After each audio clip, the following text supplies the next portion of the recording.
başında, bütün yaşamın, bütün yaşadıklarımızın ve daha yaşayacaklarımızın başında sadece Tanrı vardı. O ol dedi ve bum. Her şey oldu. Evet, Big Bang teoriden bahsediyorum. Peki bu teorinin, evet, matematikçiler tarafından popüler edildi ama ilk kez Katolik bir papaz tarafından dile getirildiğini biliyor muydunuz? George Lemaitre, gökbilimci, evet, ama aynı zamanda bir peder. Gökyüzünü izlemesi sonucu bütün galaksilerin, her şeyin hem bizden hem de birbirinden her yöne doğru genişlediğini fark ediyor. Ve tabii ki bu da onda zamanı geri aldığımızda demek ki her şey birbirine yakındı ve belki de bir atomun içerisindeydi her şey. Yani iddia ve tez böyle başlıyor. MIT'de fizik doktorasını yapan Lemaitre aslında Brüksel'de Leuven Üniversitesi'nde bir profesör.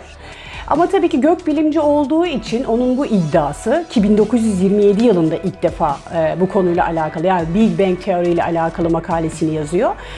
Zaman geçtikçe başka matematikçilerin konuya ilgi duyması ve de onaylamasıyla birlikte popülerlik kazanıyor. Big Bang teori halen günümüzde yaşamın, bütün evrenin oluşumuyla alakalı en tutarlı verileri sunuyor. Yani sorgulanan tarafları da var. Hatta bu sorgulamalar sonucu ortaya çıkan başka teoriler de var. Ama bu da başka bir videonun konusu. Şimdi burada ben özellikle Big Bang'in sorgulanan taraflarını konuşmak istiyorum. Şimdi öncelikle Big Bang'i, teorinin tam olarak ne anlatmak istediğini bir anlayalım. Bir, matematikçi Edwin Hubble tarafından popülerleştirildi. 2, sesine açıklık getirmektedir. 3, zamanı geri sararsak her şeyin tek bir noktadan başladığı görülür. Evrenin olası genişliği ve bu genişlemenin hızına bakarak başlangıç noktasının bundan tahmini 13,7 milyar yıl öncesine dayandığı görülüyor. Bilim insanları halen Big Bang'e yol açan şeyin ne olduğunu düşünmeye devam ediyor. Yani bu konuda bir verimiz yok. Ancak her şeyin çok sıcak, trilyonlarca derece sıcaklıkta ve yoğunlukta bir atomun içerisinde olduğu düşünülüyor. Ve Big Bang, yani büyük patlama, sebebinin ne olduğunu bilmesek de öyle bir hızla gerçekleşiyor ki, yani saniyenin 10 üzeri eksi 43 katı kadar bir sürede atom büyüklüğünden portakal büyüklüğüne ve basket topu büyüklüğüne ulaştı. Ve bu sırada şu anda var olan her şeyin ilk o anda zaten ortaya saçıldığı, her yana doğru saçıldığı düşünülüyor. Peki Big Bang teorisiyle alakalı sorgulanan şeyler, yani tam da böyle kafalarda oturmayan konuların ne olduğuna gelince. Öncelikle arkadaşlar, Big Bang nedir ya? Yani düşünsenize, hiçlikten bir anda her şey oldu. İyi de neden? Peki bu patlamadan önce her şey neredeydi? Buna ne vesile oldu? Patlamanın öncesinde ne vardı? Bu soruları bilmiyoruz ve böyle havada asılı durdukça acaba büyük patlamayla olmadı mı diye düşünmeye doğru gidiliyor. İkinci madde, kayıp manyetik monopol. Şimdi Big Bang'in ilk evresinde, yani patlamanın işte o milisaniye sürecinde biliyoruz ki evrenin tüm kuvvetleri, işte protonu, nötronu, atomu oluşturacak bütün maddeler bir aradaydı ve saçıldı. Peki çok süper bilgisayarlarda bunu simüle etmeye çalışıldığında bilim adamları tekli manyetik alanın, yani bu manyetik monopolden kastımız şu, hani her şeyin bir kuzey bir de güney kutbu vardır ya, yani mıknatısın. Şimdi bu mıknatısı ikiye böldüğümüzde elimizde 2 tane kuzey, 2 tane güney olmaz. Ne olur? Yine kuzey ve güney kutbu olan 2 ayrı mıknatıs olur gibi. Ama simülasyonda, yani her şeyin ilk etapta oluştuğu noktada bunun da olması gerektiği görülüyor. Yani çok büyük oranlarda maddelerde bunun da oluşmuş olması gerektiği düşünülüyor. Ve evrenin her yanına saçılmış halde bulunması gerektiği iddiasını bir türlü ispatlayamadık. Yani yok.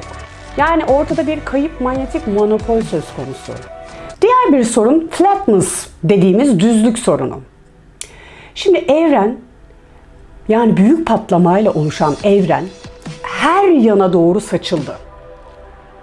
Şu an günümüzde baktığımızda yoğunluk her noktada aynı. Yani evrenin herhangi bir tarafından bir fotoğraf alınıp işlendiğinde herhangi bir fark görülmüyor. Bu da akıllara evrenin düz olması gerektiği fikrini veriyor.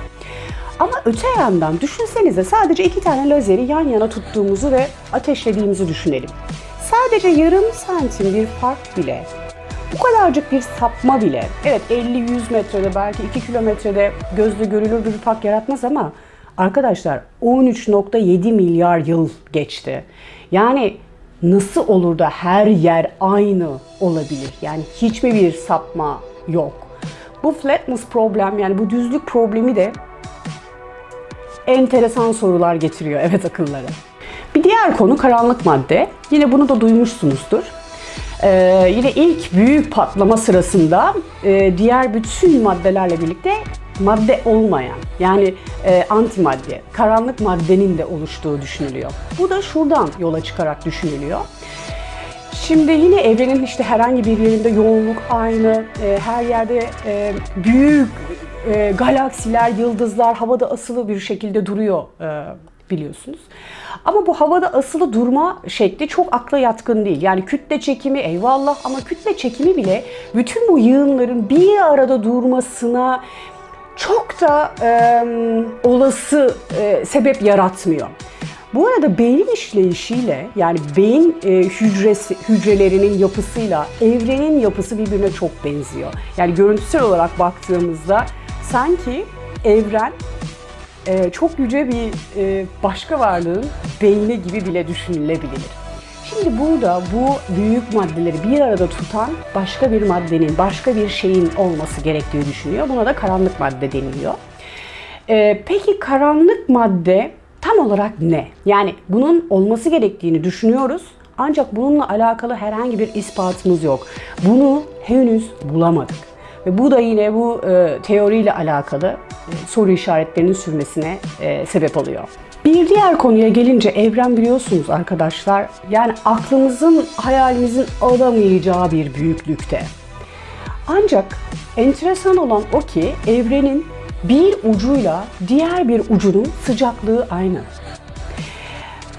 Şimdi bu tek tiplik, aynılık belirli bir iletişimi gerektirir. Yani maddelerin birbiriyle iletişim kurması gerekiyor ki aynı noktada bir beraberlik sağlayabilsin. Ve bu iletişimi de sağlayan fizikte ışık, biliyorsunuz. Ama ışık hızıyla ölçüldüğünde, yani evrenin oluştuğu andan itibaren geldiği büyüklük, ışık hızıyla ölçüldüğünde henüz ışığın bir noktadan diğer bir noktaya gidebilecek kadar zamanının olmadığı gözüküyor. Peki böyle bir zaman daha geçmediyse nasıl oluyor da evrenin her yeri aynı sıcaklıkta olabiliyor? Bu bilgiyi kim veriyor? İşte kafamda derin sorular. Bu sorular demek değil ki Big Bang teori yanlış. Henüz nihayetinde biz de kısıtlı varlıklarız ve daha yeterince veriye ulaşmamış olabiliriz ya da kendi 3 boyutluluğumuzdan dolayı, başka boyut farklarından dolayı bu bilgileri anlayamıyor da olabiliriz. Ya da belki evren başka bir şekilde oluşmuş da olabilir. Siz ne düşünüyorsunuz? Yazın.